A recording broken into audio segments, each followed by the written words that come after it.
Saya Nikomang Ariswastini lahir pada tanggal 4 April 1980 dari Ibu Nilo Suyeni dan Bapak Iketut Purne almarhum. Saya lahir sebagai anak bungsu, tergantung dihitung dari mana. Kalau dari ibu saya anak keempat, kalau dari bapak saya anak ke-9, ada 3 ibu. Untungnya semua sayang sama saya, jadi nggak ada istilah cerita kejamnya ibu tiri ya, semuanya sayang. Kemudian saya lahir itu di desa, lahirnya sih di rumah sakit, tapi tumbuh besarnya itu di desa Ringdikit, tepatnya di Banjarkawan, itu di Kecamatan Seririt, sebuah desa kecil. Saya menghabiskan masa kecil saya dengan kondisi agak badung karena kakak saya kebanyakan laki-laki, sehingga permainan kami silat-silatan, panjat pohon, berenang ke sungai, dan pasti kalau berenang ke sungai tanpa izin biasanya kami disambut dengan stempel sandal swallow oleh ibu atau jurus 3 lidi oleh bapak. Jadi lumayan keras mereka itu.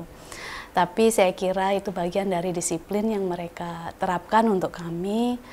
Ibu saya yang seorang guru SD dan bapak saya yang petani tapi banyak sambilannya, itu sangat ingin kami bersekolah setidaknya tamat SMA.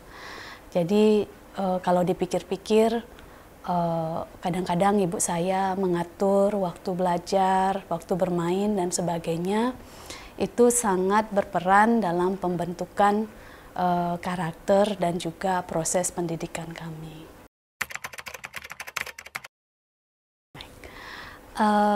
Saya bertemu suami saya di tahun 2004, kemudian menikah di tahun 2007.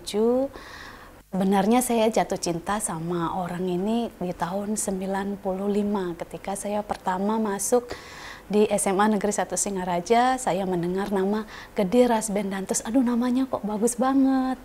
Jatuh cinta sama namanya dulu. Kemudian saya dengar-dengar, ini kebanggaan para guru di SMA saya, selalu dibangga-banggakan sebagai anak yang pintar, rajin belajar, kalem.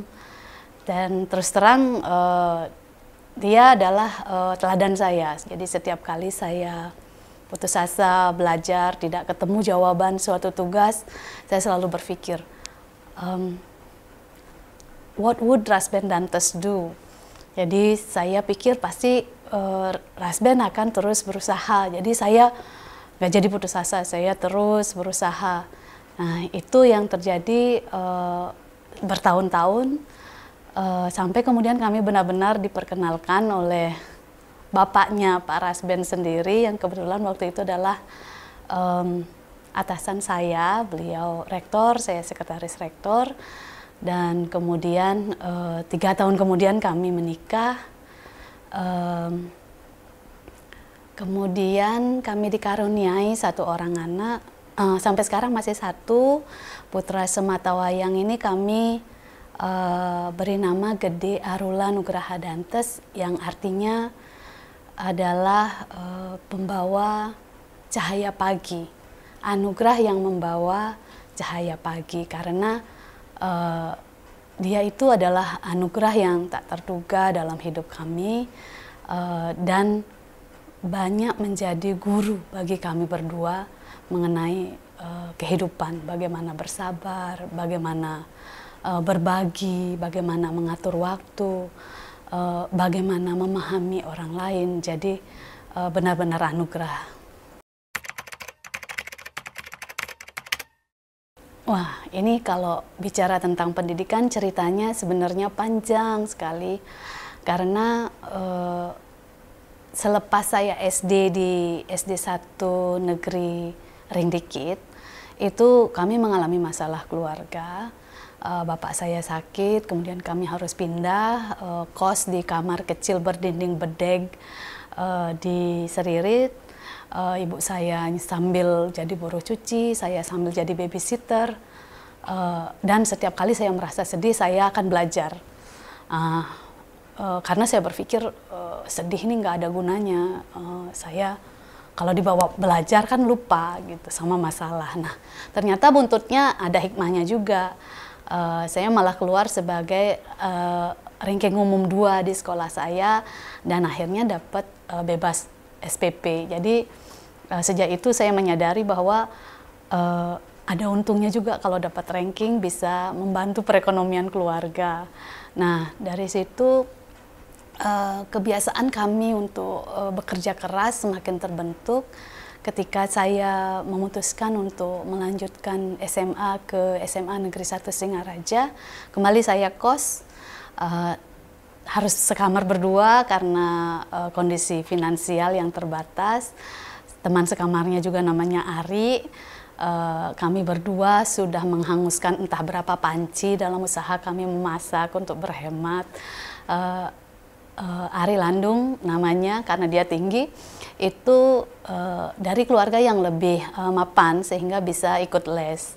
Kalau saya ikut program program IPA unggulan di SMA Negeri 1, di mana siswa yang mau terlibat dan lolos seleksi itu diberikan pelajaran tambahan. Jadi saya cukupkan di situ, lalu ketika kami pulang sekolah, kami akan memadukan catatan kami. Saya belajar dari catatan les si Ari Kristina Dewi, Ari Landung, dan kemudian kami belajar bersama, membuat tugas bersama, dan juga akhirnya mengatur keuangan bersama biar bisa saja cukup uang saku sampai akhir minggu. Nah, biasanya akhir minggu saya pergi ke rumah bibi saya yang kebetulan tukang jahit.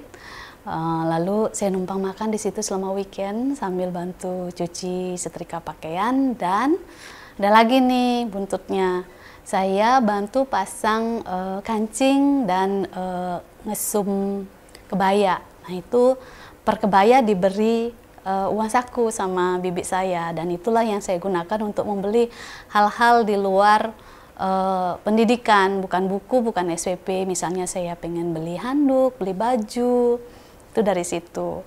Jadi saya setiap weekend ada di rumah bibi saya, nggak sempat pacaran. Kalaupun pacaran pasti selalu diduakan karena nggak pernah bisa diajak jalan-jalan. Tapi nggak apa, itu adalah proses. Jadi masa-masa SMA itu terasa berlalu sangat cepat. Yang paling lucu menurut saya adalah bahwa saya waktu itu sangat suka kalau diminta mewakili sekolah untuk lomba apa saja. Kadang itu lomba melukis, remaja peduli AIDS, pelajar peduli AIDS, kemudian pidato bahasa Inggris, membaca berita, menulis puisi. Bahkan suatu ketika kami mengikuti lomba membuat pererai yang bahkan kami nggak tahu pererai itu apa, tapi semangat aja ikut. Kenapa? Karena kalau ikut lomba dapat makan siang, dapat uang saku, bisa menghemat, agak pragmatis ya. Tapi kami nggak pernah sedih kalau nggak menang. Nomor 1 makan sudah terjamin, nomor 2 dapat pengalaman, nomor 3 kadang-kadang menang juga. Jadi lumayan nama-nama pengalaman. Nah, ini juga yang membuat saya agak dekat dengan guru-guru semasa SMA, sehingga pada saat saya akan lulus dan ingin melanjutkan kuliah ke teknik kimia, cita-cita saya ingin menjadi ahli kimia seperti Madame Marie Curie dari Polandia yang kemudian menetap di Perancis dan memenangkan 2 piala Nobel. Perempuan pertama pemenang Nobel dan 2 kali. Jadi luar biasa, saya ingin seperti beliau. Tapi keluarga ternyata tidak bisa mendukung secara finansial sehingga harus reroute. Dan waktu itu saya agak putus asa, tapi guru-guru semua terlibat, bibi saya juga, bapak saya juga, untuk menyemangati bahwa pendidikan itu bisa dari mana saja dan tidak masalah. Ujung-ujungnya pada akhirnya pendidikan adalah untuk memperbaiki diri, membuat kita menjadi lebih baik dan berkontribusi pada masyarakat. Nah, waktu itu guru BK saya ingat namanya Bu Asih dan Bu Sukenadi itu membuka file tes minat bakat waktu kelas 1 SMA dan ditunjukkan bahwa meskipun di SMA 1 saya ikut program unggulan IPA, termasuk ranking 5 besar secara umum di SMA 1, ternyata minat bakat saya itu paling tinggi ada di bahasa. Jadi beliau berdua meramalkan bahwa saya akan bisa berkembang dengan lebih baik di bidang bahasa. Nah, saat itu saya ada teman satu kelas namanya Kadek Rihendra Dantes, ini lama-lama jadi ipar ya. Kemudian dia yang mengarahkan, Ari ayo sekolah di STKIP Singaraja. Nah, dari situ saya melamar pendidikan bahasa Inggris karena saya berpikir lapangan pekerjaannya lebih luas. Dan dengan pertimbangan dari guru BK juga. Nah, dari situ saya kuliah ke jurusan pendidikan bahasa Inggris, waktu itu namanya masih STKIP Singaraja. Nah, di situ ternyata meskipun kata orang waktu itu sekolah cuman di kampung, tapi dosen-dosen saya semua tamatan luar negeri, bahasa Inggrisnya fasih dengan aksen Australia, dengan aksen American. Saya sangat kagum. Dari situ saya ingin, alangkah indahnya kalau bisa juga mendapatkan beasiswa ke luar negeri. Sudah dapat jalan-jalan ke luar negeri, dapat kesempatan belajar, dibiayai. Nah, dengan teladan seperti itu saya belajar dengan sangat keras.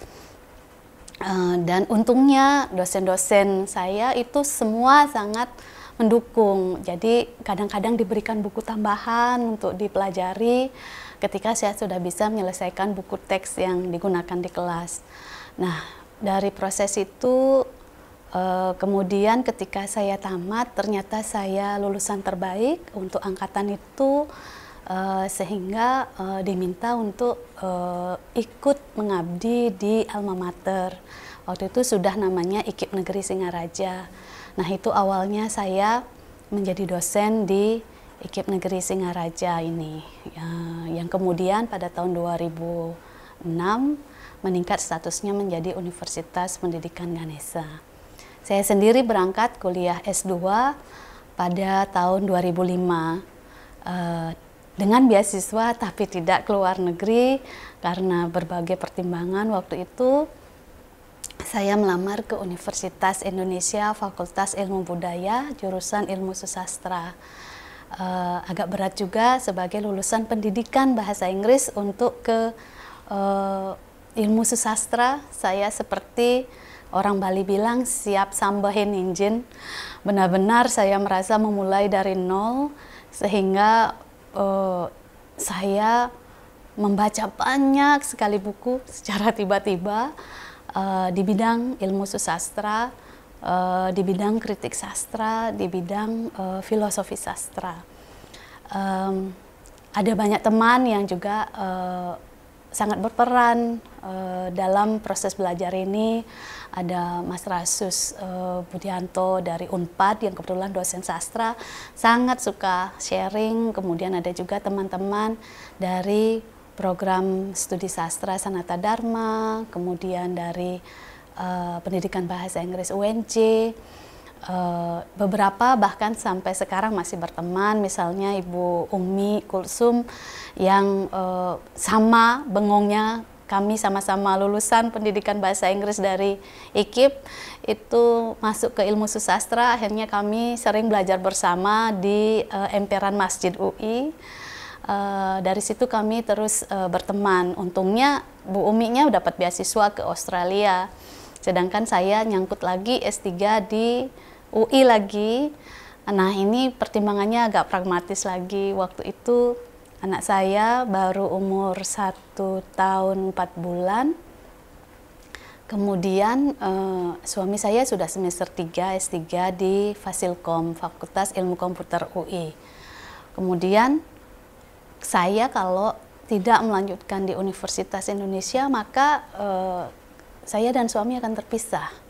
Anak akan jauh dari ayahnya. Nah, itu membuat saya curhat ke Prof. Melanie Budianta yang terus membimbing saya dari waktu S2 Itu Prof. Melani bilang, Ari, tak selamanya seorang akademisi itu harus selalu mengejar prestasi, karena kamu juga manusia, kamu juga seorang ibu. Nah, di situ Bu Melani merekomendasikan untuk kuliah saja. Beliau tahu cita-cita saya untuk mendapatkan beasiswa ke luar negeri, tapi beliau memahami posisi saya. Nah, dengan rekomendasi beliau, saya juga lolos tes untuk SIMAK UI-nya, masuklah S3 di Ilmu Susastra, kekhususan Bahasa Inggris Fakultas Ilmu Budaya UI lagi, dan lulusnya tahun 2015. Ini agak lama karena mungkin sambil ngomong, sambil pindah-pindah rumah. Pak Rasben lulus, kami boyongan dulu ke Singaraja, anak protes karena pindah sekolah dari Depok ke Singaraja, banyak juga dramanya. Saya sempat cuti 1 tahun, sehingga agak lama studinya, tetapi itu membuat saya benar-benar menyelami disertasi saya waktu itu di bidang feminisme dalam karya sastra. Nah, saya kira semua proses ini sangat terbantu karena saya dan suami itu melihat, mungkin karena pengaruh pelajaran feminisme juga, atau suami saya memang orang yang baik hati, rajin bekerja, suka menabung, dan tidak suka pak-pak sandal, sehingga kami bisa tektokan. Kalau saya ada tugas, Pak Rasben yang ngempu, kalau Pak Rasben ada tugas, saya yang ngomong anak. Tapi di antara kami berdua, kami ditemani juga oleh Bu Ade Neo yang menemani kami S3 dari Neo umur 1 tahun itu sampai sekarang masih bersama kami.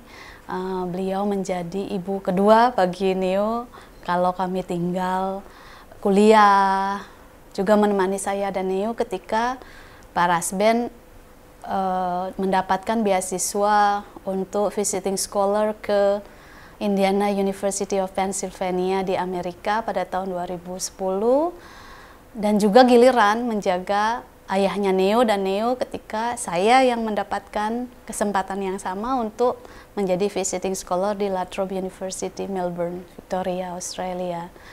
Jadi masa-masa itu kalau kita lihat sekarang seolah sesuatu yang begitu membahagiakan, meskipun saat dijalani itu banyak urayan air mata yang sekarang justru menjadi suatu refleksi yang membuat kami merasa semakin kuat karena sudah mampu melampaui hal-hal berat seperti itu. Nah, tak lepas juga dukungan dari dosen-dosen di Fakultas Ilmu Budaya itu sangat suka sharing, sehingga saya merasa sangat terbantu. Dan sampai sekarang, sekian tahun setelah saya lulus, itu dosen-dosen saya nggak ada yang menganggap saya mantan mahasiswanya, mantan bimbingannya, semua menganggap saya adalah sahabatnya. Ini adalah suatu teladan yang menurut saya sangat berkesan di hati saya, dan menginspirasi saya bahwa jika saya jadi dosen, punya pembimbing, saya akan bersikap seperti mereka, dan mudah-mudahan bisa mewujudkan keteladanan mereka. Nah, dalam proses ini juga tentunya pengertian dari keluarga, baik orang tua saya dan kakak-kakak saya, terutama ini adalah keluarga dari suami, Bapak Profesor Dr. Nyoman Dantes dan Ibu Niwayan Kumiari, juga dari ipar-ipar, Kadek Rihendra Dantes, Komang Febrina Yanti Dantes, ponakan-ponakan, itu semua sangat support. Sampai sepupu-sepupu dari suami saya itu begitu mendukung proses belajar saya, tidak pernah merecoki dengan berbagai tugas di rumah tangga, di adat, di keluarga besar. Kalau alasan studi, itu keberuntungan saya untuk menikah ke dalam keluarga yang rata-rata akademisi juga. Jadi saya sangat beruntung dalam hal pendidikan menurut saya.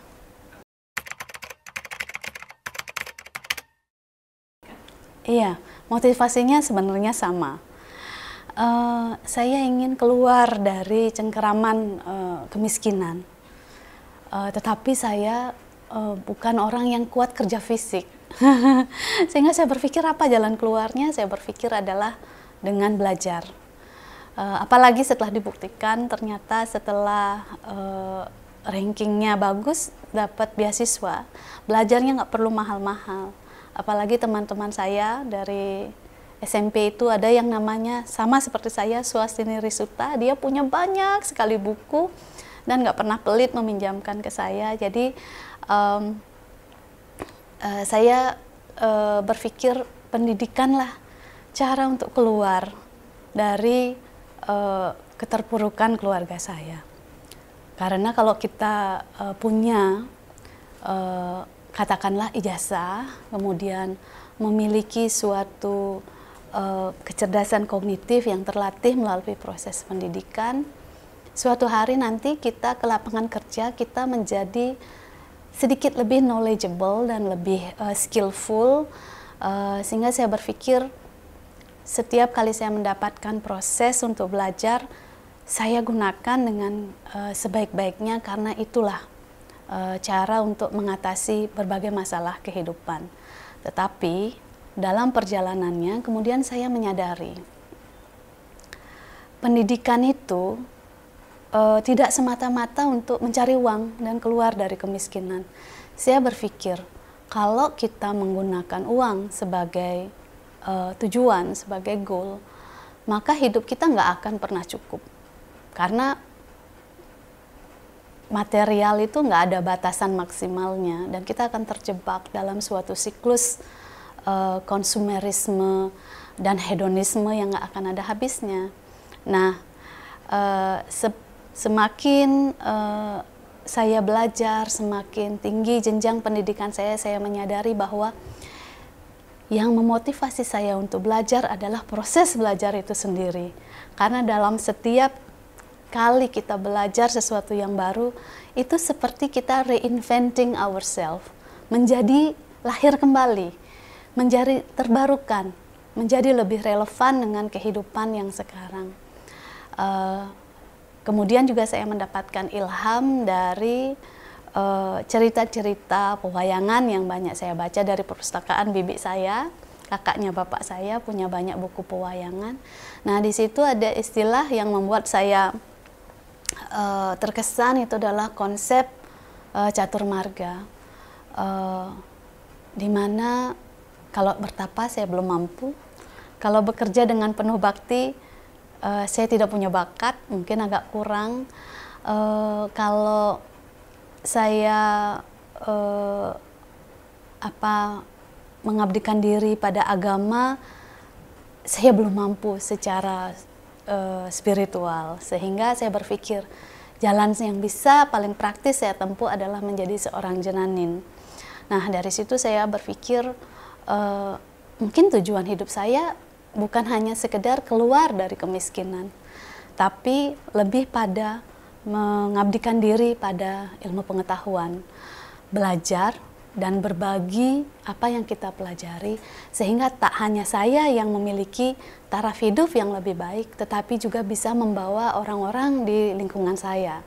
Nah, itu sebabnya saya sangat bersyukur ketika on flashback ya, setelah saya lihat kilas balik, itu saya sangat bersyukur bahwa saya terarahkan oleh kehidupan untuk kuliah di STKIP Negeri Singaraja dan kemudian menjadi dosen di sini, karena itulah cara yang paling cepat untuk berbagi adalah dengan mahasiswa kita yang kebetulan adalah guru yang juga akan berbagi dengan murid-muridnya. Dan ini menjadi suatu posisi yang sangat sentral sebenarnya universitas itu. Itu menyebabkan saya merasa setiap hal yang kita pelajari itu akan berguna bagi diri saya dan bagi masyarakat. Itu motivasinya jadinya akhirnya. Nah, ini sebenarnya adalah bagian dari kebanggaan saya, karena saya tumbuh dari STKIP hingga menjadi Universitas Pendidikan Ganesha. Dari orang mengatakan STKIP Singaraja, sehingga menjadi sekarang STKIP Undiksa Singaraja. Nah itu sedikit perbedaan aksen ini menunjukkan betapa jauh sudah Undiksa itu berkembang dari universitas kecil yang meskipun kecil ternyata memiliki sumber daya manusia yang luar biasa. Ini yang menyebabkan Undiksa menurut saya dengan manajemen yang tepat itu berhasil dalam kurun waktu kurang dari 15 tahun itu menjadi sedemikian besar seperti sekarang. Dan tentunya sebagai alma mater yang berada dalam proses itu dari awal sampai sekarang, saya sangat bangga terhadap Undiksa dan perjalanannya hingga kesuksesannya sekarang. Mudah-mudahan akan terus berkembang.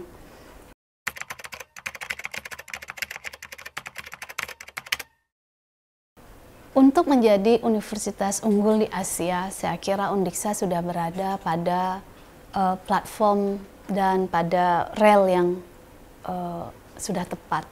Karena apa? Undiksa memiliki lokasi yang sangat strategis. Kita agak seklusif, kemudian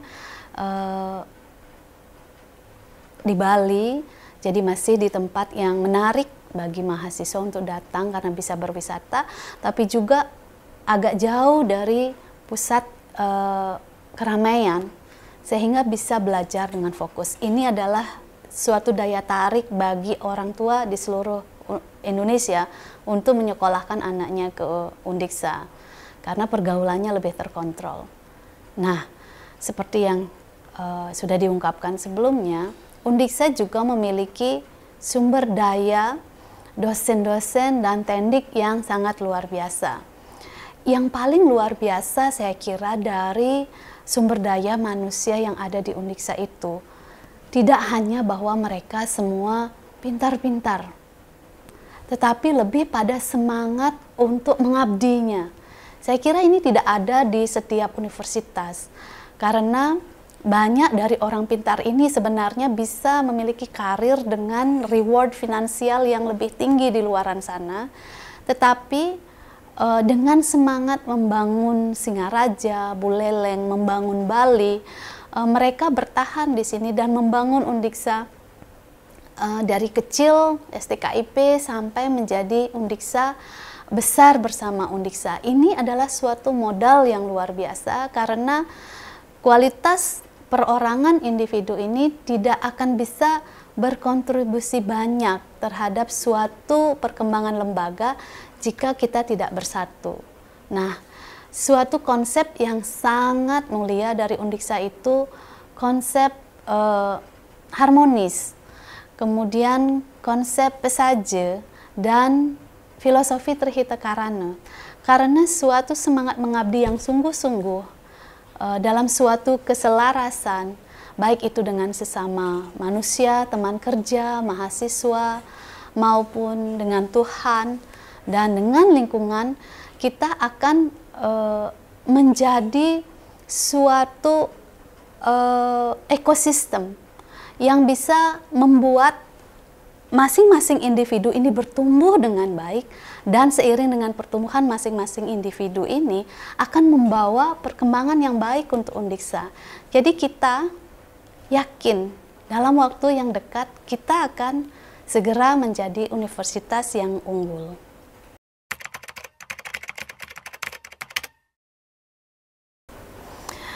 Pencapaian gelar profesor yang saat ini dianugerahkan kepada saya merupakan perjuangan panjang dengan kontribusi banyak sekali pihak, baik dari keluarga saya yang sudah, orang tua saya yang sudah melahirkan dan mendidik saya, kemudian kakak-kakak saya yang sudah rela tidak kuliah dan bekerja untuk membiayai kuliah saya,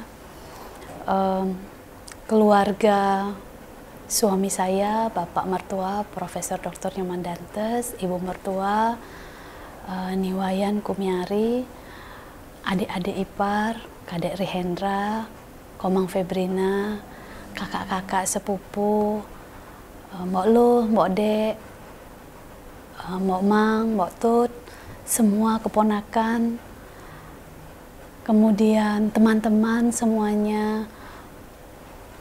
Tak lepas juga adalah yang sangat berperan guru-guru saya dari SD, SMP, SMA, dosen-dosen saya di S1 pendidikan bahasa Inggris yang sekarang menjadi kolega dan terus membimbing saya untuk menjadi dosen dan akademisi yang lebih baik. Kemudian dosen-dosen saya di FIB UI yang sudah menginspirasi untuk menjadi akademisi yang berperi kemanusiaan. Teman-teman kuliah saya baik di S1 maupun di S2 dan S3 di UI. Terima kasih atas diskusinya yang sangat produktif.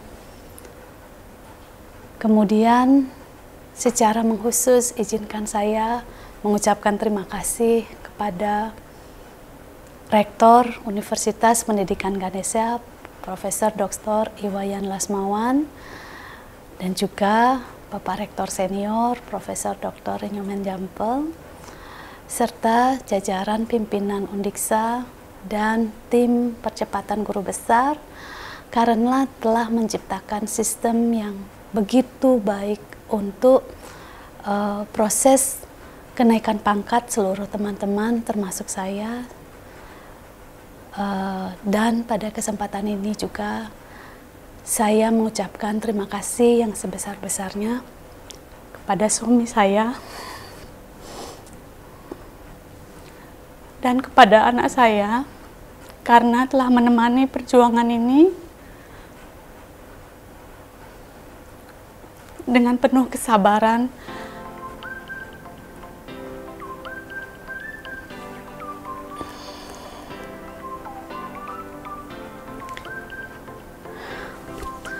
Untuk seluruh teman, kolega, guru-guru saya, dan untuk Undiksa, dengan segala kerendahan hati, gelar ini saya persembahkan. Terima kasih.